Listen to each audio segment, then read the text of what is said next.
ঘড়ির কাঁটা তখন ঠিক রাত 7টাতে আটকে আছে। একবার ঘড়ির দিকে তাকিয়ে নিজের দিকে তাকালাম। নিজেকে দেখে নিজেই একটা তাচ্ছিল্যের হাসি দিয়ে উঠলাম। মানুষের জীবন কি অদ্ভুত, তাই না? তুমি যা চাও তা তুমি কখনোই পাবে না। ভাগ্য যা চাবে সেটাই হবে তোমার জীবনের একমাত্র সিদ্ধান্ত। কারোর জন্য সময় কখনো থেমে থাকে না, সময় চলে নিজের গতিতে। এক জীবনে মানুষ কত কিছুই না পায়, দুঃখ, কষ্ট, হাসি, কান্না, সব কিছুই ভাগ্য আর সময়ের সাথে সাথেই পরিবর্তন হয়। এগুলো ভাবতে ভাবতেই হঠাৎ মনে হলো কেউ ডাক দিল। তাকিয়ে দেখি আমার 5 বছরের মেয়ে রুদ্রা। বাচ্চাটা একদম যেন ওর বাবার কপি। তাকালেই ওর আব্বুর হাসি উজ্জ্বল চেহারা ভেসে ওঠে। মাম্মা, তোমাকে অনেক সুন্দর লাগছে বউ সেজে। একদম আমার মাম্মা মাম্মা লাগছে। নানু আপি যেমন রূপকথা পরীদের গল্প শোনায়, আমার মাম্মাকে ঠিক তেমন পরী লাগছে। আমার সোনা মাম্মা। আমি রুদ্রার কথায় মুচকি হাসলাম। মেয়েটার 5 বছর হলে কি হবে? কেউ দেখে বলবে না ও এত ছোট। কথাবার্তা ছোটদের মতো হলেও বোঝার ক্ষমতা আমার চেয়েও যেন দ্বিগুণ। এইটুকু বয়সে যে বাচ্চা খেলবে, হেসে বেড়াবে, দৌড়াবে, তার বরাবরই আমার দিকে নজর। আমি কিসে খুশি থাকবো, কি করলে ওকে ভালোবাসবো, আদর করব, কাছে টানবো, আমাকে যেন অতিরিক্ত ভালোবাসে। আমার ভাবনার মাঝেই রুদ্রা আবার বলে উঠল, জানো তো মাম্মা, নতুন বাবাকে দেখতে কিন্তু অনেক সুন্দর, কিন্তু আমার মাম্মার মতো সুন্দর না। আর জানো তো, আমাকে কোলে নিয়েছিল, তারও একটা বেবি আছে, একদম পুষ্টি। নতুন বাবা? কে বলেছে তোমাকে এটা? কে আবার বলবে? ইন্দুমতি বলেছে। রুদ্রা আবার ক্ষণিকেই মন খারাপ করে বলে, মাম্মা, তুমি নাকি আজকে চলে যাবে ওই নতুন বাবাটার সাথে তার বাড়িতে? আমি যে তোমাকে ছাড়া একা থাকতে পারি না। আমি ইন্দুমতির কাছেও থাকবো না মাম্মা। কে বলেছে এসব বাজে কথা? ইন্দু বলেছে? ওকে আমি বকে দিচ্ছি, দাঁড়া। আমি যেখানেই যাব আমার রুদ্রাবতীকে সাথে নিয়ে যাব। তুমি মন খারাপ করো না তো সোনা। বিন্দু এবার ইন্দুকে কল দিয়ে ওর ঘরে আসতে বলে। বাসায় অনেক লোক, যার কারণে চেঁচিয়ে ডাকা যাবে না, না হলে এতক্ষণে ইন্দুকে ডেকে 2-4 কথা শুনিয়ে দিত। ইন্দুটা একটু বেশি অন্যরকম, একটু বেশি স্পষ্টভাষী। কোনো কথা যেন ওর মুখে আটকায় না। ছোট বাচ্চাকে এগুলো বলার কোনো মানে হয়? আপনারাই বলেন। এরই মাঝে ইন্দু রুমে এসে আস্তে করে দরজাটা ভেজিয়ে দেয়। বল আপু, ডাকছিলি কেন? আমার কাজ আছে। তুই আমাকে কাজ দেখাস? সারাদিন বাড়ির কয়টা কাজ করিস তুই? রুদ্রাকে কি বলেছিস? কিসের নতুন বাবা? আমি ওকে ছেড়ে দিয়ে একা যাব? এটা তোকে কে বলেছে? তুই জানিস না আমার মেয়ে আমার কাছে কি? বাচ্চা মেয়েকে এগুলো বলে মন খারাপের কোনো মানে আছে? বেশি যেন বুঝিস না। আমি কিন্তু সব লন্ডভন্ড করে দিব। পরে বিপদে পড়বি তুই, আম্মু আর আব্বু। আমি কিন্তু মোটেও ওভাবে বলিনি আপু, তুই শুধু শুধু ভুল বুঝছিস আমাকে। দেখ, আজকে তোর বিয়ে, আজকে তোর রুদ্রাকে নিয়ে যেতে পারবি না। কালকে আমরা সবাই একসাথে যাব। আর তোর নতুন বর, না মানে ওই ভাইয়াটা তোর রুদ্রার বাবাই হবে বল, সেই জন্য তো আমি বলেছি। ইন্দুর কথা বলার মাঝেই দরজায় কেউ কড়া নাড়ে। ইন্দু গিয়ে দরজা খুলে দেয়। তখনই বিন্দুদের মা তন্দ্রাবতী এসে বলে, বিন্দু, ও মা, কি সুন্দর লাগছে আমার মেয়েটাকে। আমো প্লিজ লিভ মি অ্যালোন। তোমরা এখন যাও, আমার ভালো লাগছে না। মা, রাগ করিস না। দেখ, আমরা তো তোর আর রুদ্রার ভালোর জন্যই এই সিদ্ধান্ত নিয়েছি। আর তাছাড়া তুই এ বিয়েতে নিজেও তো হ্যাঁ বলেছিস। গত 2 বছরেও তো জোর করে রাজি করাতে পারিনি। এখন মনে হচ্ছে রাজি না হলেই ভালো হতো। আমি এখনই না করে দিয়ে আসছি। তোমরা যাও তো এখন, আমার ভালো লাগছে না। থাক তুই। রুদ্রা দিদিভাই, চলো, তোমাকে সবাই খুঁজছে। ইন্দু আয়, ওকে একা থাকতে দে। ইন্দু, দরজাটা বাইরের থেকে টেনে দিয়ে যা। ইন্দু চলে যাওয়ার পর বিন্দু সামনে আয়নার দিকে তাকায়। দেখতে পায় আয়নার মধ্যে বধূ বেশে তার প্রতিচ্ছবি। লাল বেনারসি, মাথায় ঘোমটা, গা ভর্তি গয়না। কিন্তু এসব কিছুতেই ওর মাথা ব্যথা নেই। মন খারাপ করে কিছুক্ষণ তাকে ভাবতে থাকে। আজ তার বিয়ে, কিন্তু কোনো রকম কোনো উৎসাহই যেন পাচ্ছে না। এটা দ্বিতীয় বিয়ে বলে কথা না। প্রথম বিয়েটাও তেমন কোনো উৎসাহ ছিল না। তার অবশ্যই বিশেষ কোনো কারণ আছে, আস্তে আস্তে জানতে পারবেন। বিন্দু বিধবা হয়েছে 2 বছর। রুদ্রার যখন বয়স 3 বছর, তখন রুদ্রাকে এতিম করে দিয়ে তার বাবা পরপারে পাড়ি জমায়। রুদ্রার বাবা ছিল জাহাঙ্গীরনগর ইউনিভার্সিটির লেকচারার। 7 বছর আগে রুদ্রর মাহবুব রুদ্র এর সাথে আমাদের নায়িকা মানে বিন্দু করিমের বিয়ে হয়। কিন্তু বিয়েটা বেশি দিন স্থায়ী হতে পারেনি। 5 বছর সংসার করার পর রুদ্র একটা কার অ্যাক্সিডেন্টে মৃত্যুবরণ করেন। সেই থেকে বিন্দু আর তার মেয়ে রুদ্রা বিন্দুর বাবার বাড়িতেই থাকে। বিন্দুর শাশুড়ি খুব একটা সুবিধের মানুষ ছিল না, যার কারণে বিন্দুকে বাবার বাড়িতেই আশ্রয় নিতে হয়। বিন্দু এই বিয়েতে কখনোই রাজি হতো না, যদি না বিন্দুর হবু শাশুড়ি এসে কান্নাকাটি করা করত। তাদের একমাত্র নাতিরও নাকি মা মারা গিয়েছে 6 মাস আগে। বাচ্চাটার বয়স 6 মাস। বাচ্চা জন্ম দিতে গিয়েই তার মা মারা যায়। সেই থেকে বাচ্চার বাবা বাচ্চাকে কোলে নেওয়া তো দূরে থাক, মুখও দেখেনি। তার প্রিয়তমা স্ত্রীর মৃত্যুর একমাত্র কারণ নাকি এই নিষ্পাপ শিশুটা। বিন্দু ভেবে পায় না কোনো বাচ্চার বাবা এরকম করতে পারে। ও তো অবুঝ। মায়ের মৃত্যুর জন্য কি কখনো কোনো সন্তান দায়ী হতে পারে? এমন ব্যক্তিত্বহীন মানুষকে নিয়েই বিন্দুর এখন সারা জীবন থাকতে হবে। বিন্দু যার সাথে বিয়ে তাকে সে দেখেনি, দেখার বিন্দু মাত্র ইচ্ছে ওর মনে নেই। তার নামটা পর্যন্ত জানে না, কারণ বিন্দু তো এই লোকটাকে ইচ্ছে করে বিয়ে করছে না, বিয়ে করছে বাচ্চাটার জন্য। বাচ্চার মা হয়ে উঠবে বল। মাত্র 3 মাস হলো পাশের বিল্ডিংয়ে ভাড়া এসেছে বিন্দুর হবু শাশুড়ি বাড়ির লোকজন। তারা বাচ্চার মা খুঁজতে ব্যস্ত। ছোট বাচ্চাকে তো আর দাদা দাদি পালন করতে পারে না, বড় হয়েছে, কখন কি হয়। আর তাছাড়া তাদের ছেলেরাও তো একটা ভবিষ্যৎ আছে।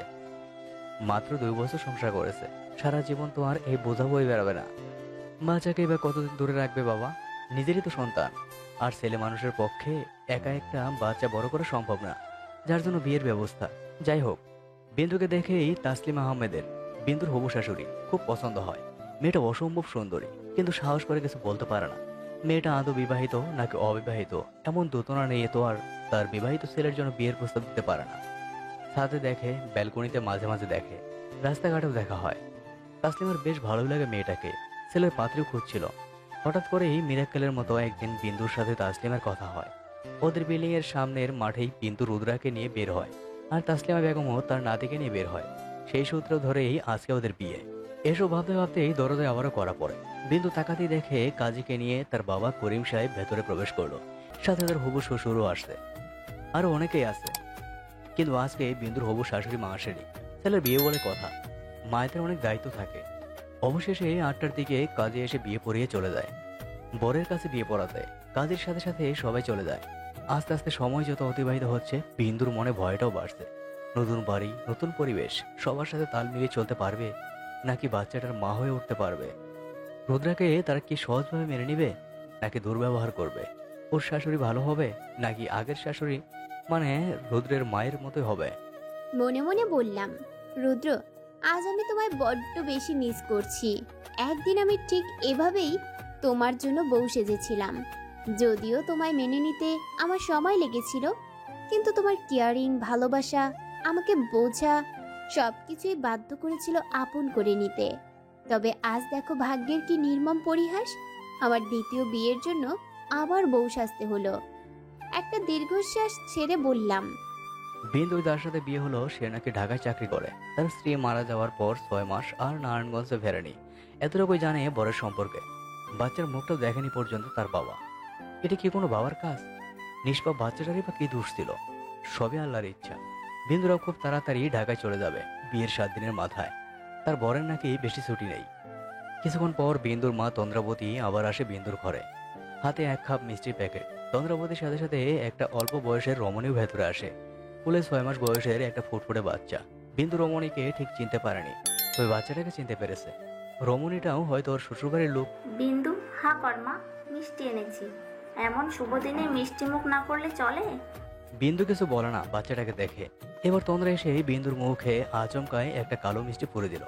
বিন্দু কিছু বলল না, ঘরে মেহমান আছে। তবে বিন্দুর মা বুঝতে পারে বিন্দু তার মা বাবা সবার উপর রেগে আছে। তন্দ্রাবতী মেয়েকে মিষ্টি খাইয়ে রমণীটাকে বসতে বলে চলে যায়। বিন্দুর মা চলে যাওয়ায় রমণীটা বিন্দুর পাশে এসে বসলো। বাচ্চাটা কোলে নিয়েই, নতুন বইয়ের নাম কি? জি, বিন্দু করিম। বিন্দু, বাহ, বেশ ভালো নাম। তা আমি অর্কের খালাতো ভাইয়ের বউ, আর তোমারও ভাবি হই। জি, অর্ককে? তুমি অর্ককে চিনো না? যার সাথে বিয়ে হলো তাকেই চিনো না? কেমন ধরাবো তুমি? না আসলে তেমন কোনো সুযোগ হয়নি, তাই আর কি। বুঝেছি, তুমিও অর্কের আগের বউয়ের মতোই। তা এই বাচ্চাটা অর্কের ছেলে, এটা জানো তো? বিন্দু মিষ্টি একটা হাসি দিয়ে বাচ্চাটাকে কোলে নেয়। জি, আমি মেঘকে চিনি। আন্টি মেঘকে নিয়ে প্রায় আসতো আমাদের বাসায়। সে কি কথা নতুন বউ? শাশুড়িকে আন্টি বলছো? মা বলতে শিখো আজ থেকে। জানো তো, অর্কের আগের বউটাও ভালোই দেখতে ছিল, কিন্তু ব্যবহার খুব একটা সুবিধের ছিল না। পিএমের বিয়ে বোঝই তো, অর্কও কিছু বলতো না ওর বউকে। খালামণি তো প্রায় আমাদের বাসায় গিয়ে কাঁদতো। অর্ককেও মেয়েটা উল্টাপাল্টা বোঝাতো। মেয়েটা মরে গিয়ে ভালোই হয়েছে, শান্তি পেয়েছে খালামণি। ডোন্ট মাইন্ড, আমি কারোর সমালোচনা করা পছন্দ করি না। আর সে এখন মৃত, তার কথা বললে আপনারই পাপ হবে। সে যেটা ভালো মনে করেছে সেটা করেছে। আমার যেটা ভালো মনে হবে আমি করব। চিন্তা করবেন না, আপনার খালামণিকে ভালো রাখবো। মনে মনে বললাম, ভাবলে তেজ, শিক্ষিত মেয়েগুলোর এই এক সমস্যা, বেশি ফটর ফটর করে। তখনই 10 বছরের একটা ছেলের সাথে রুদ্রা দৌড়ে আসে। আম্মু আম্মু, দেখো মেয়েটা আমাকে ধাক্কা দিয়েছে। কি?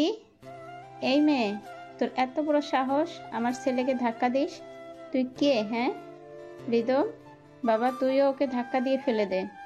রুদ্রা দৌড়ে ওর মায়ের কাছে এসে, মাম্মা বিশ্বাস করো, এই ভাইয়াটা মিথ্যা কথা বলছে। আমি তোমার কাছে দৌড়ে আসছিলাম, আর তখন এই ভাইয়াটার সাথে হঠাৎই ধাক্কা লেগে পড়ে যাই। আমি ইচ্ছে করে করিনি মাম্মা, তুমি আন্টিটাকে বলো। আই নো মাম্মা, তুমি আমার কাছে বসো, দেখো ছোট্ট একটা ভাই। রুদ্রাকে পাশে বসিয়ে নাদিয়ার দিকে তাকায়। আমার মেয়ে আর যাই হোক মিথ্যা বলে না ভাবি, ওকে সে শিক্ষা দিয়ে আমি মানুষ করিনি। আর ছেলেকে এমন কোনো শিক্ষা দেবেন না যেন একসময় আপনাকেই মা হিসেবে পরিচয় দিতে দ্বিধাবোধ করে। এখন থেকেই ছেলেকে কন্ট্রোল করুন। যেভাবে ওকে গড়ে তুলবেন সেভাবেই ওর ব্যক্তিত্ব প্রকাশ পাবে। Sorry, don't mind. একটা ছোট্ট করে নিঃশ্বাস ফেলে মেঘের দিকে তাকায়। আমি জানতাম না বিন্দু, এটা তোমার মেয়ে। সরি। মামনি, এদিকে এসো। রুদ্রা আন্টি ডাকছে, যাও। আজ যদি রুদ্রার জায়গায় অন্য বাচ্চা থাকতো আপনার মোটিভেশনও সেম কাজ করতো। আপনি যদি ছেলেকে বলতেন হঠাৎই লেগে গেছে বাবা, ওসব ধরতে হয় না, তাহলে এই বাচ্চা ছেলেটা নিজেকে শুধরে নিত। তা না করে উল্টে উৎসাহ দিচ্ছেন। যাই হোক, মাম্মা তুমি কিছু খেয়েছো? না মাম্মা, এখনো খাইনি। আমি কি তোমাকে ছাড়া কখনো খেয়েছি? তুমি আর আমি একসাথে খাবো। নাদিয়া মনে মনে ভাবছে, মায়ের প্রতি কি ভালোবাসা, আর আমার ছেলেটা অপেক্ষা করা তো দূরের কথা, আমার খাবার কেড়ে নিয়ে যায়। ওকে সোনা, আমি ইন্দুকে খাবার দিয়ে যেতে বলছি। বাবা তুমি খেয়েছো? জি আন্টি, আমি খেয়েছি। আচ্ছা ঠিক আছে, তোমার নাম কি? রাত 9টার দিকে বিন্দুর বিদায়ের পালা। এখন পর্যন্ত কেউ কারো মুখ দেখেনি। অর্কের সবকিছু বিরক্ত লাগছে, তাই গাড়িতে বসে আছে। অর্ক তো আসলে বিয়েটা করতেই চায়নি। ওকে জোর করে মায়ের অসুস্থতার কথা বলে নিয়ে এসে বিয়ে দিল। ওর মা বলেছিল, আমার যদি কিছু হয়ে যায় তার একমাত্র কারণ থাকবি তুই, সারা জীবন অপরাধী হয়ে থাকবি, আর তোর স্যালারি বা দায়িত্ব কে নিবে। এভাবে ব্ল্যাকমেইল করে বিয়েতে রাজি করায় অর্কের মা। আর এদিকে বিন্দুর মা কান্নাকাটি করছে, বিন্দুও করছে, তবে প্রথমবারের মতো না। পরিবার ছাড়া তো অনেকদিন থেকেছে। বিন্দুর বাবা গিয়ে বিন্দুকে অর্কের বাবা মানে আশরাফ আহমেদের হাতে তুলে দেয়। অর্ককে অনেকবার ওর বাবা বাইরে বের হতে বলেছিল, কিন্তু সে বের হয়নি, যার কারণে বিন্দুকে তার শ্বশুর মশাই মানে আশরাফ আহমেদের হাতে তুলে দেয়। বিন্দু যখন গাড়িতে উঠবে ঠিক সেই মুহূর্তেই রুদ্রা দৌড়ে এসে আর রুদ্রার পিছন পিছন ইন্দু। মাম্মা তুমি কোথায় যাচ্ছ আমাকে রেখে? তুমি না বলেছিলে যেখানে যাবে আমাকে সাথে নিয়ে যাবে, তাহলে কেন মাম্মা আমাকে রেখে যাচ্ছ? আম্মু দেখো না, রুদ্র আমার কোনো কথাই শুনছে না। ওকে বললাম আমরা কালকে যাব, আর রুদ্রাও একেবারের জন্য কালকে যাবে, কিন্তু ও তো কোনো কথাই শুনছে না। নানু ভাই, মা আজকে যাক, আমরা সবাই কালকে যাবো তো। আজকে রাতে আমি, তুমি আর তোমার নানুপি অনেক গল্প করবো। প্লিজ শোনা, কেঁদো না। তোমার সবচেয়ে ফেভারিট চকলেট এনেছি, তুমি খাবে তো? মাম্মার সাথে গেলে কিভাবে খাবে ওগুলো বলো? আব্বু ওকে ছাড়ো, আমি ওকে নিয়ে যাব। রুদ্রাকে ছাড়া আমি যাচ্ছি না কোথাও। ওর এমন কান্না দেখে আমি স্বার্থপরের মতো চলে যাব না। বিন্দু, পাগলামি করিস না মা, একটা রাতেরই ব্যাপার, কালকে তো যাবেই। তাছাড়া নতুন শ্বশুর বাড়ি, কে কি ভাববে। আম্মু প্লিজ, অনেক ভেবেছো আমাদের কথা, আর ভাবতে হবে না। তোমাদের কাছে আমি আর আমার মেয়ে বোঝা হয়েছিলাম, জন্যই তো আমাদের বিদায় করছো। এখন আর এত দরদ কাউকে দেখাতে হবে না। বিন্দু, তুই এটা বলতে পারলি? মাম্মা, ও মাম্মা, তুমি কারো কথা শোনো না প্লিজ। তুমি আমাকে নিয়ে চলো তোমার সাথে। আমি তোমাকে সাথে থাকতে পারি না, জানোই তো। রাতও ঘুম হবে না আমার। আমার মাম্মা যে আমার পাশে নেই, ইন্দুমতির কাছেও আমি থাকবো না।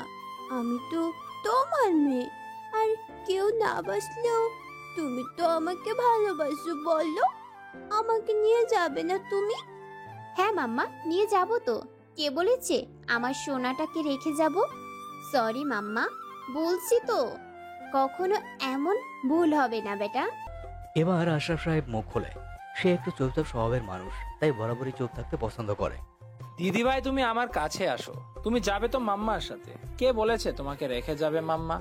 বৌমা, আমার দিদিভাইয়ের জামা কাপড় গুছিয়ে আনতে বলো। সবার মুখে এবার হাসি ফোটে। সবাই যেন এতক্ষণ এই একটা কথারই অপেক্ষা করছিল, কিন্তু দৌড়ে গিয়ে রুদ্রার লাগেজ গোছাতে থাকে। করিম সাহেব তন্দ্রাবতী যাই বলুক, রুদ্রাকে তারা যথেষ্ট ভালোবাসে, কিন্তু মেয়ের নতুন শ্বশুর বাড়ি কে কি ভাববে তার জন্য না করছিল।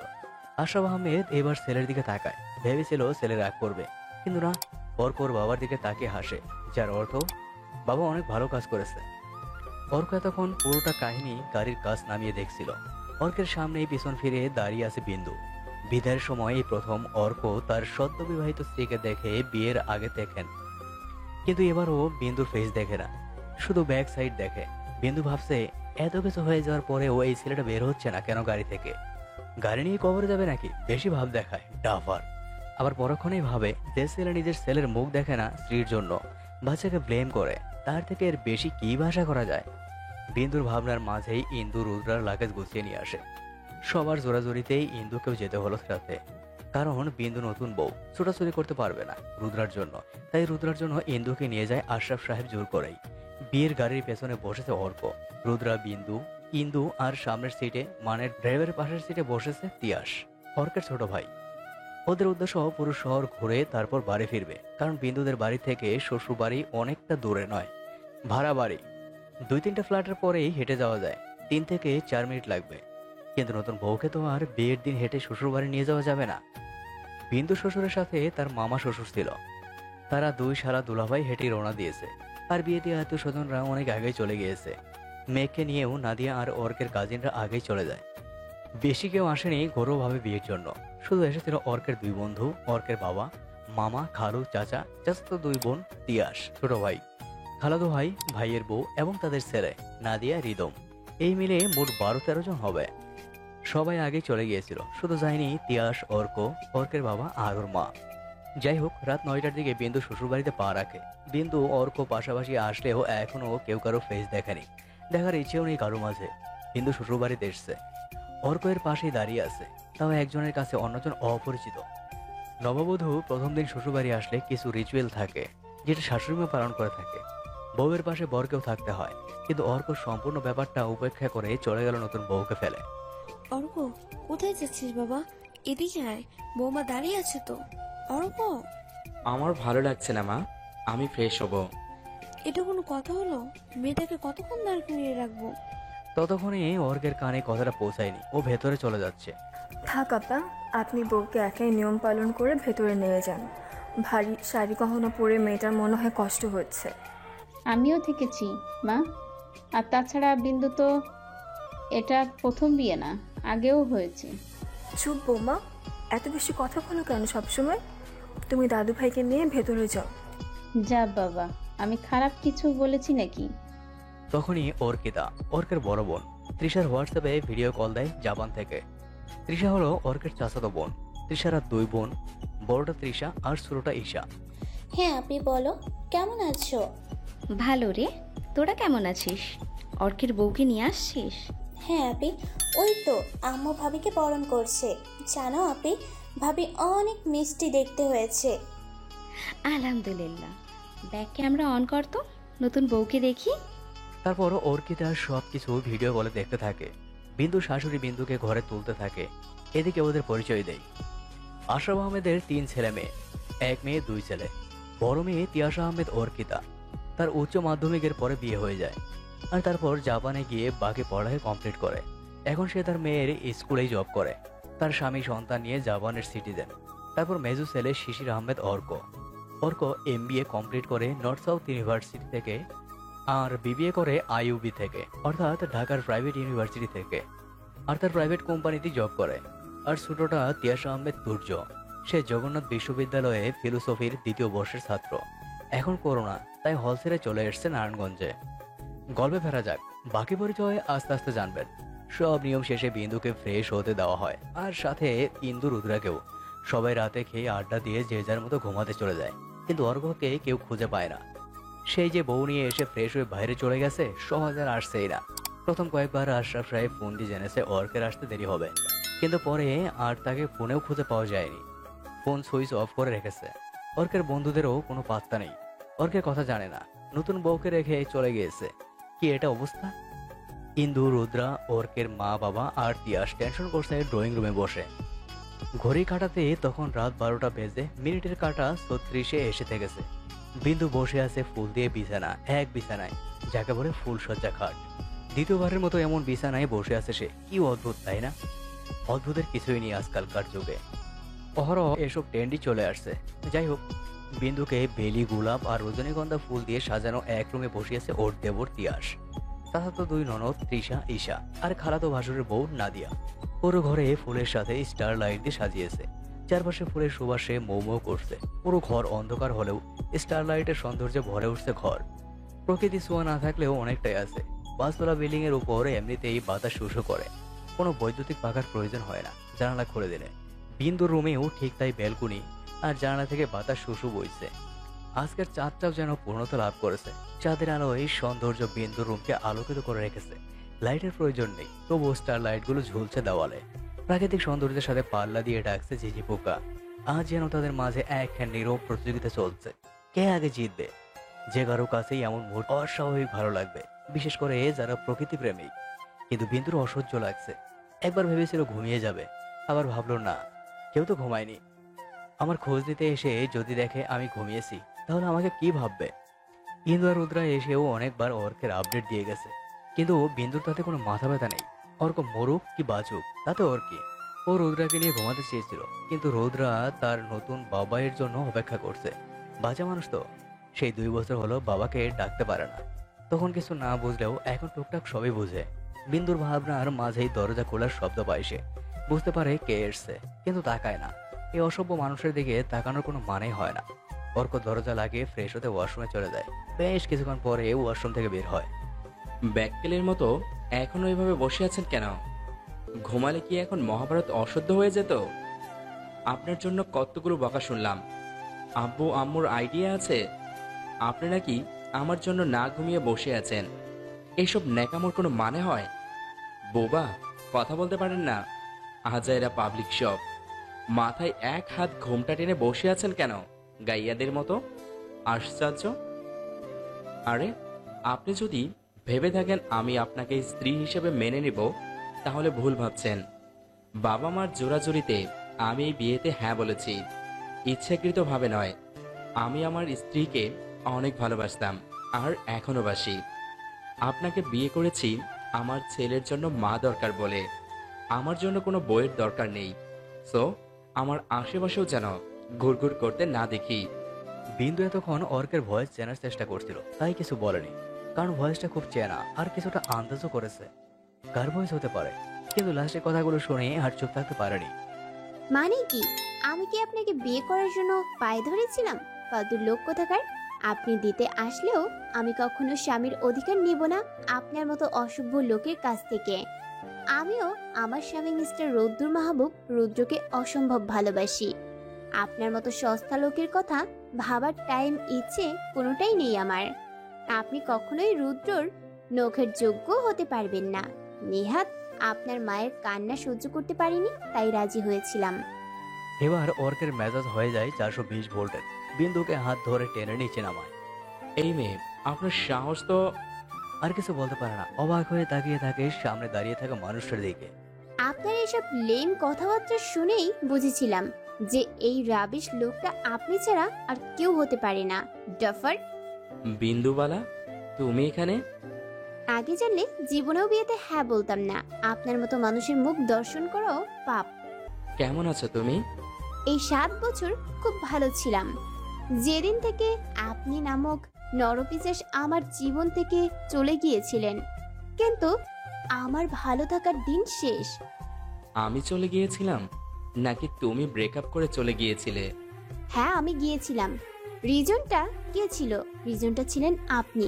মেঘলাকে নিয়ে তো খুব আধিক্যতা দেখাতেন আমার আড়ালে, আর আমি বললে আমার বেষ্টু হয়। শেষ পর্যন্ত আমার কথাই ঠিক ছিল, মেঘলাকেই বিয়ে করে নিয়েছিলেন। এখনো এত রাগ আমার উপর? রাগ তো করার কথা আমার। আর আমার এখন নিজেকে খুন করতে ইচ্ছে করছে। আমি জাস্ট টলারেট করতে পারছি না আপনাকে। চলে যান সামনে থেকে। অর্ক একটা দীর্ঘশ্বাস ফেলে বালিশটা নিয়ে সোফায় যেতে থাকে। এই 1 মিনিট দাঁড়ান, আপনার নাম তো শিশির, তাহলে অর্ক কিভাবে হলো? নিকনেম অর্ক, আর ভালো নাম Shishir. School, college, varsity, office, in fact বাহিরের সবাই জানে শিশির, আর বাড়ির সবাই বলে অর্ক। তোমরা? দেখো না জিজু, রুদ্রা কিছুতেই আমার কাছে ঘুমাবে না। জেদ করেছে আপুর কাছে ঘুমাবে ও। মাম্মা, আমি ইন্দুমতির কাছে ঘুমোই না। তুমি তো জানো সেটা, বলো। আমি তোমার কাছে ঘুমাবো, তোমার ছাড়া আমার ঘুম আসবে না। প্লিজ মাম্মা। তখনই তো আমার বাচ্চাটাকে ঘুমোতে বললাম আমার সাথে। বৌমা, রুদ্রা দিদিভাইকে বরং তোমাদের সাথেই নাও। মেয়েটা অনেক কান্না করেছে, তোমরা বরং এখন শুয়ে পড়ো।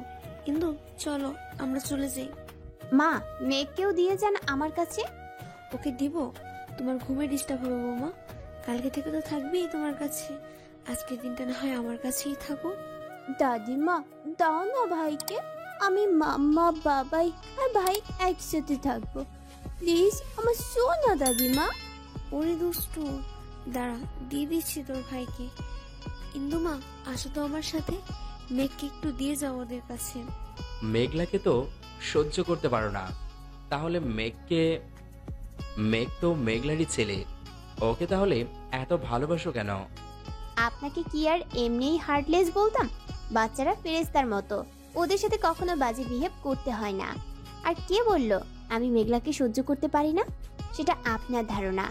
আমার কি আর কোনো কাজ নেই সারাদিন বসে বসে আপনাদের কথা ভাববো? মেঘলা আর শিশি নামক অধ্যায় 7 বছর আগেই আমার জীবন থেকে সরিয়ে ফেলেছি। আর এই বিন্দু করিম কখনো পেছনের বাজে অতীতের দিকে ফিরে তাকায় না। বাবাই, তুমি ওখানে ঘুমাবে নাকি? আমাদের সাথে ঘুমাবে না? না বাবা, তুমি, মাম্মা আর ভাই ঘুমাও, আমি এখানেই ঠিক আছি। না, সেটা কি করে হবে? আমরা 4 জন একসাথে ঘুমাবো তো। রুদ্রা, শুয়ে পড়ো। 4 জন জায়গা হবে না সোনা, আমি এখানেই ঠিক আছি। কিন্তু আমি যে... রুদ্রা, এখন কিন্তু মায়ের খাবা। কখন থেকে বলছি চুপচাপ ঘুমিয়ে পড়ো। মাম্মার কথা ভালো লাগছে না। ওকে বকছো কেন?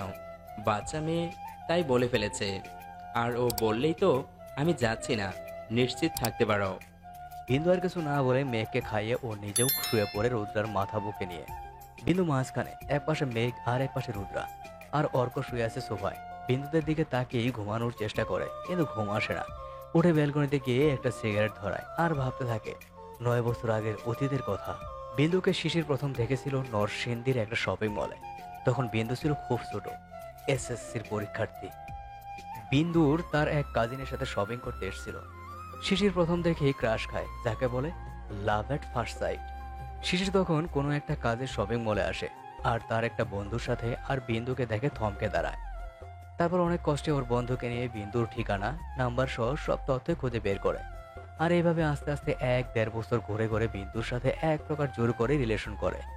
শিশির ছিল তখন IOB এর 2nd ইয়ার, আর বিন্দু ছিল ইন্টার 1st ইয়ার। 2 বছর তারা ভালোই প্রেম করে।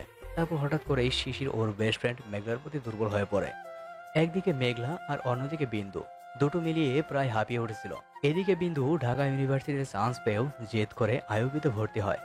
ওর মেইন উদ্দেশ্য ছিল শিশির কেন ইগনোর করে সেটা জানা। এক সময় জানতেও পারে। পরে বিন্দু ইচ্ছাকৃতভাবে সম্পর্ক ভেঙে দেয়, যা শিশির কখনো চায়নি।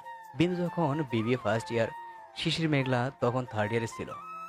ভার্সিটিতে ভর্তি হওয়ার পরেও টেনে টেনে 1 বছর ওদের সম্পর্ক ছিল। সম্পর্ক ভেঙে যাওয়ার পর অনেক দিন শিশির চেষ্টা করেছিল বিন্দুর সাথে রিলেশন রাখার বা কন্ট্রাক্ট রাখার, কিন্তু বিন্দু তা রাখেনি। এমনকি ওরা যে বাসায় ভাড়া থাকতো সেটাও ছেড়ে দিয়ে চলে যায় অন্য বাড়িতে, যার কারণে বিন্দুর সাথে আর শিশির যোগাযোগ করতে পারে না। সে আবার শিশিরের ফাইনাল ইয়ারও শেষ, ভার্সিটিতে আসে না। যদিও বিন্দুর খোঁজে আসতো, কেউ বলতে পারতো না বিন্দুর কথা। তারপর শিশিরের রেজাল্টের পর যেদিন গেট টুগেদার, সেদিন জানতে পারে বিন্দুর বিয়ে হয়েছে। আর সেই যেদিন মেঘলাকে বিয়ে করে, কিন্তু কেউ জানতো না। ওরা সেটেল হওয়ার পর ফ্যামিলিকে জানিয়ে আবার মেঘলা শিশিরের বিয়ে হয়। আর আজ এই 7 বছর পর আবার বিন্দুর সাথে শিশিরের দেখা, তাও ওর স্ত্রী হিসাবে। সবই ভাগ্য। শিশিরের বিন্দুর প্রতি ভালোবাসা না থাকলেও মায়া কিছুটা হলেও কাজ করছে। এতদিন বিন্দুর কথা মনেই করতো না, কিন্তু আজ থেকে করতে হবে। শিশির বাঁকে একটা হাসি দিয়ে ছোট্ট একটা নিঃশ্বাস ফেলে মনে মনে বলে, ভাগ্যে যদি তুমি থেকে থাকো বিন্দুবালা, তাহলে এত কিছু কেন হলো? প্রথমেই যদি আমাদের বিয়ে হতো, আজ আমাদের জীবনে এই দুর্দশা আসতো না। কেনই বা আমি তোমাকে ছেড়ে মেঘলার বিচে গেলাম? আর কেনই বা তুমি অন্য জায়গায় বিয়ে করলে? ভাগ্যের কি নির্মম খেলা। গুনে গুনে পুরো 5টা সিগারেট শেষ করেছে। তারপরেও ওর মনে অশান্ত ভাব দূর হচ্ছে না। নিকোটিনের ধোঁয়ার সাথে সাথে ওর মনের কষ্টের ধোঁয়াও উড়ে দিচ্ছে। কিন্তু কোথাও একটা খারাপ লাগছে। সেটা মেঘলার জন্য নাকি বিন্দুর জন্য শিশির বুঝতে পারছে না। ভেতর রুমে এসে ঘড়ির দিকে তাকিয়ে দেখে রাত 3টা বাজে। তারপর ঘড়ির থেকে চোখ সরিয়ে বিন্দু, রুদ্রা মেঘের দিকে একবার তাকায়। তারপর আবার আগের জায়গায় মানে সোফায় গিয়ে শুয়ে পড়ে। আজকাল মেঘের প্রতিও শিশিরের বড্ড মায়া হয়েছে। ও নিজে নিজে রিয়েলাইজ করতে পারে সে কত বড় অন্যায় করছে এই নিষ্পাপ শিশুটার সাথে। মেঘলা চলে যাওয়ার শখটা হয়তো মেনে নিতে পারেনি, কিন্তু এতে বাচ্চাটার কি দোষ? মেঘ তো ওরই সন্তান। মায়ের অসুস্থতার কথা শুনে বাড়ি এসে পড়ে মুসিবতে, কিন্তু তারপর থেকেই মেঘকে কাছে পায়। আর একটু একটু করে মায়াও জন্ম হয় মেঘের প্রতি। মেঘ নামটা মেঘলাই ঠিক করে রেখে গিয়েছিল যেদিন থেকে জানতে পেরেছে তার ছেলে হবে অর্কন আহমেদ মেঘ। শিশির অর্থাৎ অর্ক আর মেঘলার নাম অনুসারে তাদের একমাত্র পুত্র সন্তানের নাম রাখতে চেয়েছিল, কিন্তু মেঘলার ভাগ্য এতটাই খারাপ ছিল যে মা হওয়ার অনুভূতিটা সামনে থেকে ফিল করতে পারল না। সেদিন হসপিটাল থেকে এসে শিশির ব্যাগ গুছিয়ে ঢাকায় চলে যায়। নিজের প্রিয়তম স্ত্রীর কবর সে দিতে পারবে না, আর না দেখতে পারবে। মেঘলার মৃত্যুর পর 7 দিন শিশির নিজেকে ঘরবন্দি করে রেখেছিল, এমনকি বাড়ির কারোর সাথেও যোগাযোগ রাখেনি। ওই 7 দিন হঠাৎই মেঘ কেঁদে ওঠে। শিশির কিছু না বলে চুপচাপ সোফায় শুয়ে তাকিয়ে থাকে। একটু পরে বিন্দু উঠে লাইট জ্বালিয়ে মেঘকে কোলে নিয়ে কান্না থামানোর চেষ্টা করে, কিন্তু এই বাচ্চার কান্না থামে না। তাই বিন্দু মেঘকে কোলে নিয়ে রুমের ভেতরেই হাঁটতে থাকে। একবার শিশিরের দিকে তাকিয়ে নিজের কাজে মন দেয়। আমাকে দাও। বিন্দু কিছু বলে না, মেঘকেও দেয় না। হাঁটতে হাঁটতে ব্যালকনিতে চলে যায়। কিছুক্ষণ পরে মেঘ কান্না থামিয়ে ঘুমিয়ে পড়ে। আর বিন্দু রুমের ভেতরে এসে দেখে শিশির এখনো সেম ভাবে বসে আছে, নিচের দিকে তাকিয়ে। আপনি তো সিগারেট খেতেন না? তুমিও তো আমায় আপনি বলতে না। বিন্দু মেঘকে শুয়ে দিয়ে এবার পিছনের দিকে তাকায়। আমি যে কোনো পুরুষকে আপনি করেই বলি, আর সে যদি ঠকবাজ জোচ্চোর হয় তাহলে তো কথাই নেই। আমি ঠকিয়েছি তোমায়? বিন্দু আর কিছু না বলে লাইট নিভিয়ে শুয়ে পড়ে। শিশিরও বেশ কিছুক্ষণ থম মেরে বসে থেকে সোফায় শুয়ে পড়ে। আজকে শিশির বিন্দুর বৌভাত রিসেপশন পার্টি আশরাফ আহমেদ বড় করে দিতে চাইলেও শিশির নিষেধ করে। তাছাড়া বিন্দু বলে এসবের কোনো মানে হয় না। তাই বিন্দুর পরিবার, বিন্দুর চাচা, খালা, ফুফুরা, কাজিনরা, শিশিরের পরিবার, শিশিরের বন্ধুরা, মামা, চাচা, খালারা, কয়েকজন আর আশেপাশের কিছু লোক, তা অনেক মানুষই হয়েছে। 80-90 জন মানুষের আয়োজন করা হয়েছে। সকাল 10টার দিকে তিশা আর ঈশা বিন্দুকে সাজাচ্ছে। গোল্ডেন কালারের জামদানি শাড়ি, সাথে মেরুন কালারের ব্লাউজ, আর তার সাথে কিছু সোনার গহনা, চুলগুলো গোলাপ ফুল দিয়ে খোপা করা, ঠোঁটে মেরুন কালারের লিপস্টিক, চোখে গাঢ় কাজল। ব্রাইডাল মেকআপ না, আবার তার চেয়ে কিছু কমও না, কিন্তু বিন্দুকে অসম্ভব সুন্দর লাগছে। কমপ্লিট। ইস ভাবি, কি যে দারুণ লাগছে তোমায়, পুরোই মাথা নষ্ট। অর্ক ভাই আজকে তোমাকে দেখলেই অজ্ঞান হয়ে যাবে, চোখের পলকই পড়বে না। আমি ছেলে হলে ভাইয়াকে দিতামই না, আমি বিয়ে করে নিতাম তোমায়। তুমি খুব পেকেছো, আম্মুকে বলতে হবে তোমার কথা। ওফ আপু, তুমি না সবসময় বড়দের মতো শাসন করো। আমার চেয়ে তো মাত্র 2 বছরের বড় তুমি। আর তোমার ভাব দেখে মনে হয় 6-7 বছরের বড়। চুপ ফাজিল, বের হয় এখান থেকে। তোর কাজ শেষ, ভাবি রেডি, এবার তুই রেডি হ। যাই ভাগ। আমি গেলে মনে হয় তোমার সুবিধা হয়। ভাবিকে উল্টাপাল্টা বুঝিয়ে এখন রাবি ভাইয়ের সাথে কথা বলবে। সারাদিন তো তাই করো, আর আজকে মেবি কারোর সামনে কথা বলতেও পারো না। তবে রে দাঁড়া ফাজিল মেয়ে, আজকে তোর একদিন কি আমার একদিন। আমি হই বড় অপু, আর আমার সাথে কিভাবে কথা বলে। ঈশা দৌড়ায় পিছন পিছন, তৃষাও দৌড়ায়। তোমরা থামো, এবার অনেক হয়েছে। তৃষা ঈশা পড়ে যাবে তো, এই সাবধান। ঈশা এসে বিন্দুর পিছনে দাঁড়ায়। তৃষা ওইখানে আসতেই ঈশা আবার দৌড়ে দরজার দিকে যায়, আর কারোর সাথে জোরে ধাক্কা খেয়ে নিচে পড়ে যায়। ইস রে, কোমরটা আমার মনে হয় ভেঙেই গেল আজকে।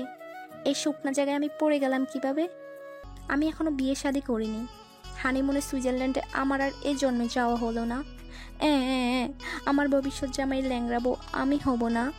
আমার বাচ্চাদের মা খুঁড়ে খুঁড়ে হাঁটবে, এটা কি মেনে নেওয়া যায়? না, কখনোই মেনে নেওয়া যায় না। কার এত বড় সাহস আমার ভাড়াবাতে ছাই দিল? চোখ হাতে নিয়ে হাঁটলে চাঁদের দেশে গেলেও পড়ে যাবি তুই, ডাফার। আর এত ফালতু ফালতু কথা কই থেকে শিখছিস তুই? ছি, কিসব ল্যাঙ্গুয়েজ, ল্যাংড়া খোড়া, একটা চল লাগাবো। আর কই যাবি তুই? সুইজারল্যান্ডে হানিমুনে? তোর হানিমুনে যাওয়ার এত শখ? আরে আমি তো। চুপ। ঠিক হয়েছে, একদম উচিত শিক্ষা হয়েছে তোর। তোর এই ফড়িংয়ের মতো লাফালাফি না তিয়াসই ঠিক করতে পারে। আপু, তুমি আমার বোন নাকি শত্রু? এত ন্যাকামো কই পাস তুই ইস্যু? তিয়াস, হয়েছে ভাইয়া, আর বকো না ওকে। কিছু কি বলবে? হ্যাঁ ভাবি, সর।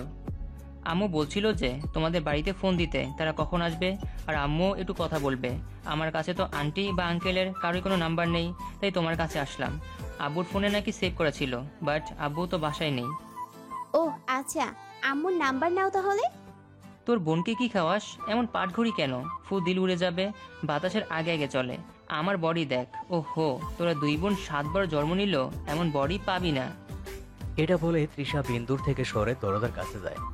ঈশা যে পড়ে আছে ওইখানে গিয়ে নিচে বসে আস্তে করে ঈশার কানে কানে বলে, সারাদিন এখানেই বসে থাক, নো প্রবলেম, কিন্তু সব মেহমানরা চলে গেলে পূর্ব পশ্চিম না তাকিয়ে ডিরেক্ট ছাদে চলে আসবি। আর যদি না আসিস তাহলে সত্যি সত্যি কিডন্যাপ করে নিয়ে এসে ছাদ থেকে ফেলে দিব। আমার রাগ সম্পর্কে নিশ্চয়ই অবগত আছিস। আর হ্যাঁ শোন, সারাদিন আমার আশেপাশে যেন হিটতে না দেখি, দেখলেই তোর খবর আছে। ঠিক বিকেলে ছাদে চলে আসবি, মনে যেন থাকে। তৃষা এবার উঠে দাঁড়িয়ে হালকা গলা খেকড় দেয়। বুঝলি, বেশি বেশি হরলিক্স খাবি, বাচ্চা মানুষ তো, না হলে এইভাবে ধাপুর ধুপুর পড়ে যাবে, আর তোর ভবিষ্যৎ স্বামীর ল্যাংড়া বউ হবি। ফাজিল। চুপ বেয়াদব, বড় ভাইদের সাথে কিভাবে কথা বলতে হয় শিখিসনি? কোনো ম্যানার শেখায়নি তোর বাপ? এই তিয়াস, একদম আব্বুকে নিয়ে উল্টাপাল্টা বকবি না, বলে দিলাম। আসছে কোথাকার কি, আমার আব্বুকে নিয়ে কথা বলবি না। তুমি এত মেয়েদের মতো ঝগড়া করো কেন? একটা কথা বলবি তো 10টা চড় খাবি। এখন ডিসিশন তোর। ঈশা এবার চুপ হয়ে যায়। তিয়াসকে কোনো বিশ্বাস নেই, যা বলে তাই করে। ঈশা ফেল ফেল করে তিয়াসের দিকে তাকিয়ে থাকে। এখনো ওভাবে বসে আছো কেন? ঈশা, উঠে এসো। আর তিয়ার সাথে ঝগড়া করতে হয় না। ভাইয়া, তুমি দেখো তো রুদ্রা মেঘ কোথায়? রুদ্রাকে বলো আমি ডাকছি, আর মেঘকেও একটু দিয়ে যাও। তিয়াস চলে যায় আর ঈশা উঠে আসে। ভাবি, এটা তোমার দেবর নাকি পুরো ধানি লঙ্কা? শয়তান একটা। এই ইস্যু, তিয়াস তোকে কানে কানে তখন কি বলছিল? কই কিছু না তো। ও হ্যাঁ, বলবো যে আমাকে হরলিক্স খেতে। ঠাস করে একটা চল লাগাবো। এইটা তো আমাদের সামনেই বললো, কানে কানে কি বললো সেটা বল। তখনই রুদ্রা আসে। মাম্মা, তুমি ডাকছিলে কেন? এমা, আমার মাম্মাকে কি সুন্দর সুন্দর লাগছে। বেবি, তুমি কোথায় ছিলে এতক্ষণ? খেয়েছো? ভাই কোথায়? ভাইকে তো দাদিমা কোলে নিয়ে আসে, আর আমি খেয়েছি। নানু পি, নানু ভাই, ইন্দুমতিরা সবাই কখন আসবে মাম্মা? চলে আসবে। বিকেলের দিকে সব আত্মীয় স্বজনরা চলে গিয়েছে। বিন্দুরাও একটু পর ওদের বাড়ি যাবে, তবে তৃষা ঈশাও নাকি বিন্দুর সাথে যাবে জেদ ধরেছে। তিয়াস রাগের দৃষ্টিতে ঈশার দিকে তাকিয়ে ইশারা করলো ছাদে যেতে। বেচারি ভয়ে ছাদে চলে যায়। আর এদিকে বিন্দু রুদ্রা আর মেঘকে রেডি করাচ্ছে। তৃষাও গিয়ে রেডি হয়ে নেয়। ইন্দু বাদে ওদের বাড়ি সবাই চলে গেছে। বিন্দুর মাও আগে গিয়েছে, নতুন জামাই যাবে বলে কথা। আর ড্রয়িং রুমে বসে আছে কিছু খুশ গল্পের পাড়া প্রতিবেশীরা। ভাবি মেয়েকে কি দিল বাবার বাড়ি থেকে? কি আর দিবে, ওই 5 আনা দিয়ে। বৌমা যাও, সবার জন্য নাস্তা নিয়ে আসো। আমি সেই সকাল থেকে কাজ করছি তো। আর এই বাড়ির বউ আমি না, বিন্দু। আমি সেটা জানি, বিন্দু ঘুরে আসুক, কাল থেকে সংসারের হাল ধরবে। এখন তুমি যাও। নাদিয়া একরাশ বিরক্তি নিয়ে উঠে গেল, কিন্তু মুখে তেমন কিছুই বলল না, কারণ তার শাশুড়িকে সে অনেক ভয় পায়। এখন বলেন, কি যেন জানতে চেয়েছিলেন? বউয়ের বাড়ি থেকে কি কি দিয়েছে? আচ্ছা, বউয়ের বাড়ি থেকে তাদের সবচেয়ে মূল্যবান সম্পত্তি আমাদের দিয়েছে। এর চেয়ে আর বেশি কিছু দেওয়ার আছে বলে আমি মনে করি না। তারপরও লাইলা ভাবি, আপনার ছেলে তো মাশাআল্লাহ সব দিকেই পারফেক্ট। চাইলেই অবিবাহিত মেয়েও বিয়ে করালে পারতেন। আমার বোনের মেয়ে কি কম সুন্দর দেখতে ছিল? পছন্দ হলো না আপনাদের, দিতেও রাজি ছিলাম, নিলেন না। আমার বোনের মেয়ের মতো লক্ষ্মী মেয়ে হয় না। অবিবাহিত মেয়ে, রূপও যেমন, পড়াশোনাও ভালো তেমন। ইডেনের ছাত্রী। আজকালকার যুগে ঢাকা শহরের মেয়ে হয়ে যে এমন ছেলের সাথে বিয়ে দিতে চেয়েছিলাম তাই অনেক। কিন্তু বাইরে দাঁড়িয়ে সব শুনছে। ও রুদ্রার জন্য পানি নিতে এসেছিল ডাইনিং এ, আর এসব শুনে মেজাজ খারাপ হয়ে যায়। ইডেনের মেয়ে আবার নাকি খুব ভালো ছাত্রী। এত ভালো ছাত্রী হলে কোনো পাবলিক বিশ্ববিদ্যালয় না পড়ে ইডেনে কেন গেল? আর ওর বোনের সাথে ওদের তুলনা। বিন্দু তো ঢাকা ইউনিভার্সিটিতে চান্স পায়। আবার বইয়ের তো দেখলাম 5 বছরের বাচ্চাও আছে। আপনাদের ছেলের মাত্র বিয়ে হয়েছে 2 বছর, একটা বাচ্চা 6 মাস। ওর জন্য অবিবাহিত মেয়েও যে কেউ দিবে, শুধু শুধু বিবাহিত মেয়ে বিয়ে করালেন। বিন্দু আর থাকতে পারে না, রাগের চোটে তাড়াতাড়ি পানির গ্লাস নিয়ে বিন্দুর রুমের দিকে হাঁটা দেয়। বিন্দু অনেক ভালো মেয়ে, আমিই বিন্দুকে অনেক জোর করেছিলাম বিয়ের জন্য। আমার বোনকে নরম পেয়ে কথা শোনাচ্ছেন তো? আমাকে বলুন, আমি সব প্রশ্নের উত্তর দেব। বউয়ের 5 বছরের মেয়ে থাকুক আর 10 বছরের মেয়ে থাকুক, সেটা আমরা বুঝে নেই। আমার ভাগনা তো অবিবাহিত না, তারও বিয়ে হয়েছিল।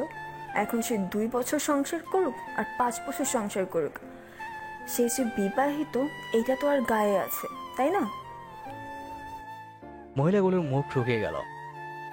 না না, মানে আমরা সেভাবে বলিনি। আমার বোনের মেয়ে ও অবিবাহিত ছিল। হ্যাঁ, আপনার বোনের মেয়ের যে ফ্যাশন, ভাবি রাগ করবেন না। আপনার বোনের মেয়েকে দিয়ে আমার বাড়ির বা আমার ছেলের সংসার হতো না। সারাদিন সাজগোজ করে বন্ধু বান্ধবের সাথে ঘুরে বেড়াতো, আর আমার নাতি এতিমই থাকতো। যে কয়েকবার মিশমিকে দেখেছি, আমার একটিবারের জন্যও মনে হয়নি ও আমার সংসারের জন্য পারফেক্ট। এদিকে ছাদে তিয়াস ভাইয়া। তিয়াসের রাগ যেন এবার আরো দ্বিগুণ বেড়ে গেল। পিছনে ফিরে তাকাতেই ঈশাকে হেসকা টান মেরে এক হাতে কোমর জড়িয়ে ধরেছে, আরেক হাত ওর 2 গালে চেপে ধরেছে। কি বললি ভাইয়া? আমি তোর ভাইয়া হই? ছাড়ো, আমি ব্যথা পাচ্ছি। আমি কি তোকে আদর করছি যে ব্যথা লাগবে না? এত সাহস তোর কি করে হয় আমার অনুমতি ছাড়া ভাবির বাড়িতে যাওয়ার? এজন্যই আমি তোমার বাসায় আসতে চাই না, অসহ্য একটা। তুই আসবি না, তোর বাপ সহ আসবে। বিয়ের পর এই অসহ্য মানুষটাকে সহ্য করতে হবে, তাই এসব ঝাড়িঝুড়ি বাদ দে। ঈশাকে এবার ছেড়ে দিয়ে খানিকটা দূরে দাঁড়ায়। তোমাকে বিয়ে করতে আমার বয়েই গেছে। কি বললি তুই? আর একবার বলতো। ঈশা এবার কেঁদে ফেলে। এত ন্যাকামো কি সবসময় তোর মাথায় চিরিক দিয়ে ওঠে? ঈশা অসহায়ের মতো তাকিয়ে আছে তিয়াসের দিকে। ওর হাত পুরো লাল হয়ে গেছে, আর ও নাকি ন্যাকামো করছে। তিয়াস এভাবে সিগারেট ধরায়, 2-3 টান দিয়ে ঈশার দিকে ধোয়া ছাড়ে, আর ঈশা কাশতে থাকে। তো তুমি সিগারেট খাও? ছি, আমার গন্ধেই কেমন গা গুলাচ্ছে। বমি করবি কর, ভালো কথা। পুরো ছাদটাও তোর পরিষ্কার করতে হবে। সারাদিন তো 1 গ্লাস পানিও ভরে খাস না। আমি জিয়াম্মাকে বলে দিব তোমার ছেলে তিয়াস ঈশার কান এমন ভাবে ধরে যে ব্যথায় কুঁকড়ে ওঠে। তিয়াস আরো 2-3টা টান দিয়ে সিগারেট ছাদ থেকে অনেক দূরে ফেলে দেয়। ছেলেটাকে এত কিসের পিরিত, যেখানে আমি 3 বছর ধরে তোকে বোঝানোর ট্রাই করছি আমি তোকে ভালোবাসি, কিন্তু তুই নাকি বাচ্চা, কিছু বুঝিস না, রিলেশন করবি না। ওকে ফাইন, মেনে নিলাম। তাহলে আজ আমার আড়ালে এই একদিনের ছেলের সাথে এত কিসের মাখামাখি তোর? Just shut up. কি বলছো এসব? মুখে একটু লাগাম লাগাও। ওই ভাইটা বিন্দু বাবির কাজিন, আমার সাথে জাস্ট কথা বলছে।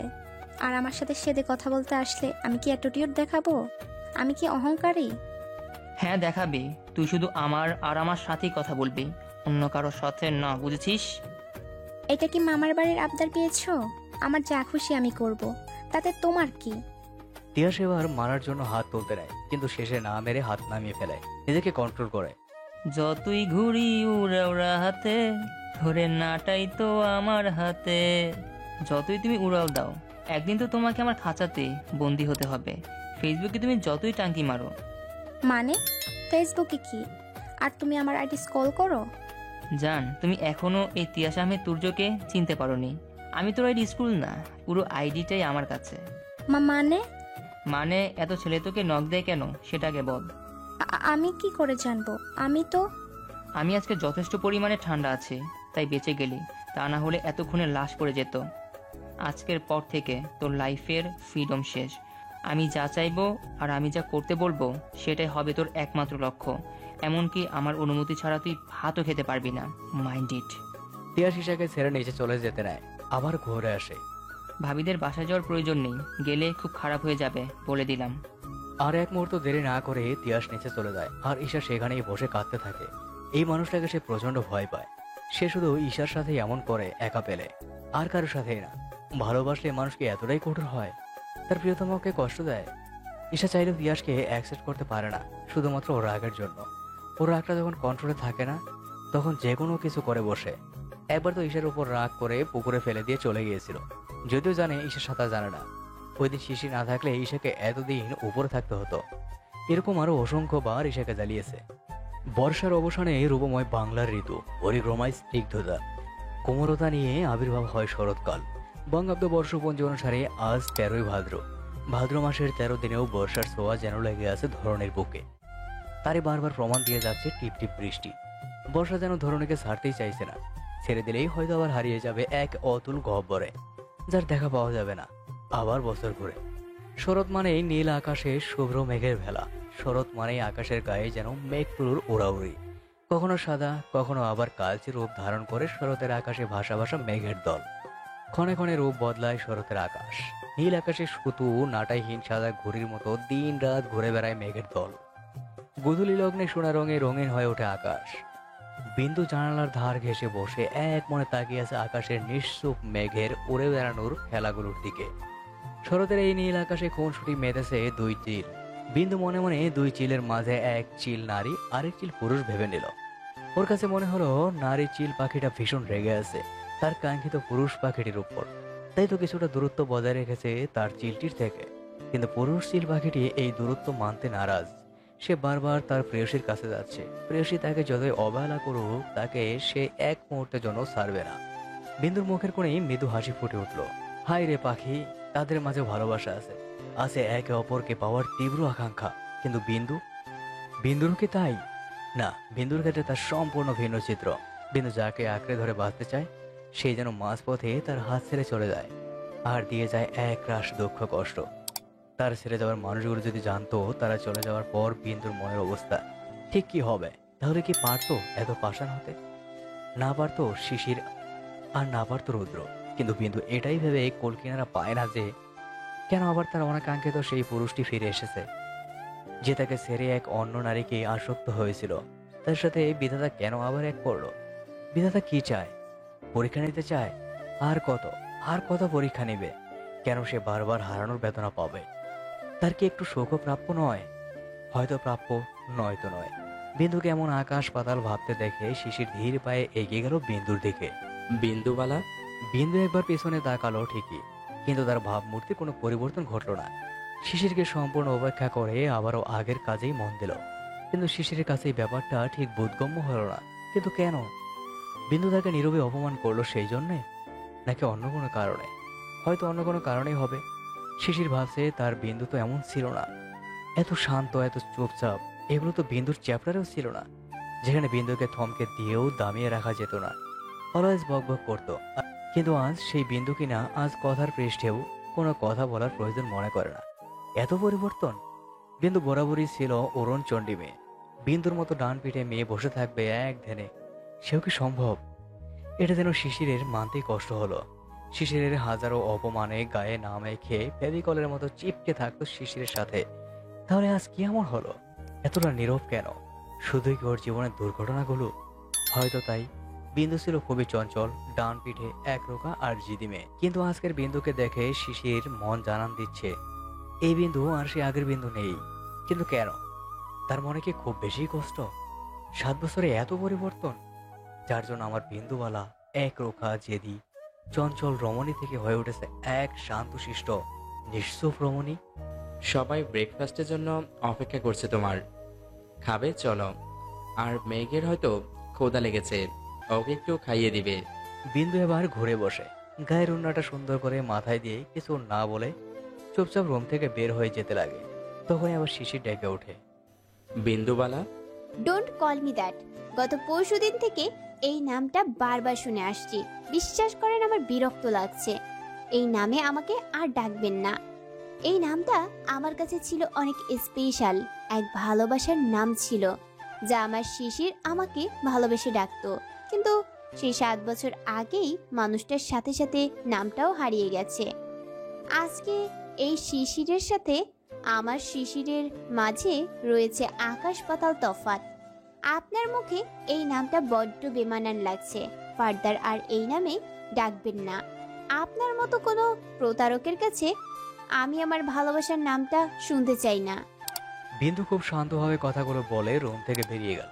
আর শিশির ধপ করে খাটে বসে পড়ে যায় আর ভাবতে থাকে, কেন মালিক, কেন আমার সাথে এমনটা হলো? বেশ তো ছিলাম মেঘলার সাথে, কেন সে আমাকে ছেড়ে চলে গেল? জীবন কোথায় আমাকে এনে দাঁড় করালো? আমি প্রতারক?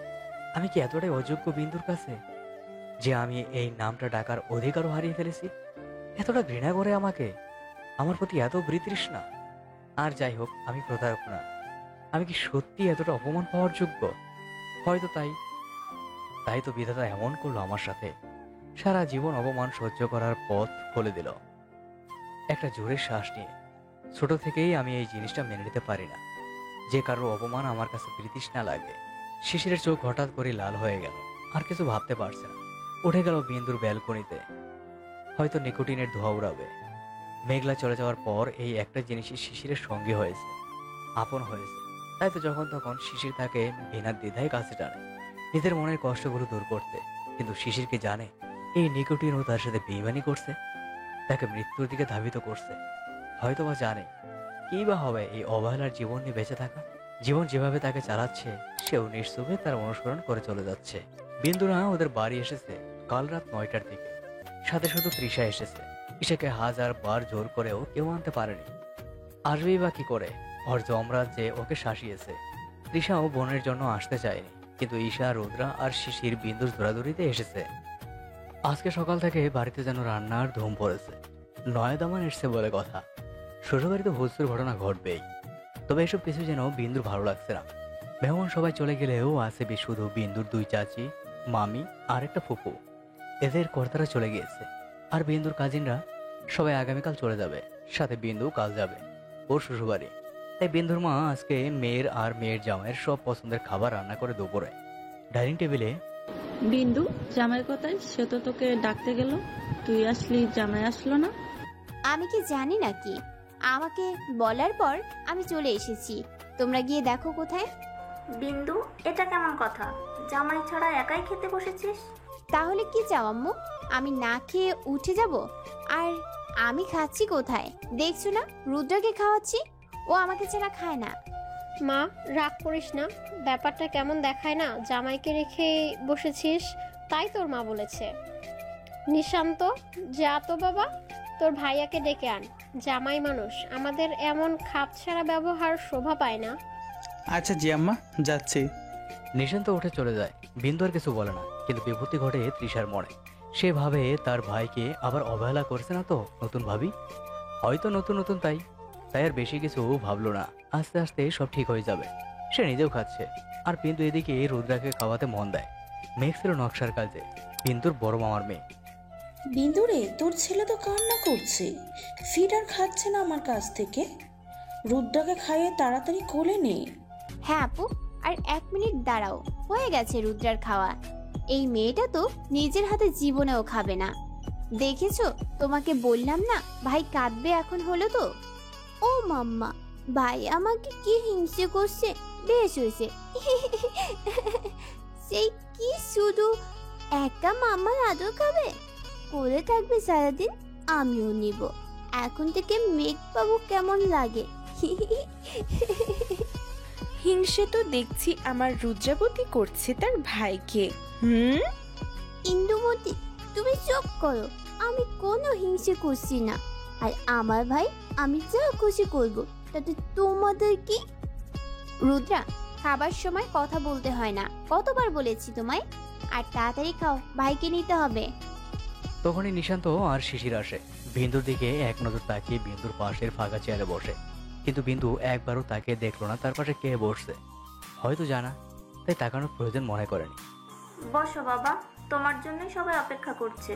সবাই বসে পড়ো এখন, আমি খাবার বেড়ে দিচ্ছি। রেবেকা, তুই একটু ফ্রিজ থেকে লেবু নিয়ে আয়। ভাইয়ের শ্বশুর বাড়ি এসে ভাইকে ফেলেই খেয়ে ফেললি টিসু, তুই এত পেটুক, ভেরি ব্যাড। ভাইয়া, সবাই হেসে ওঠে।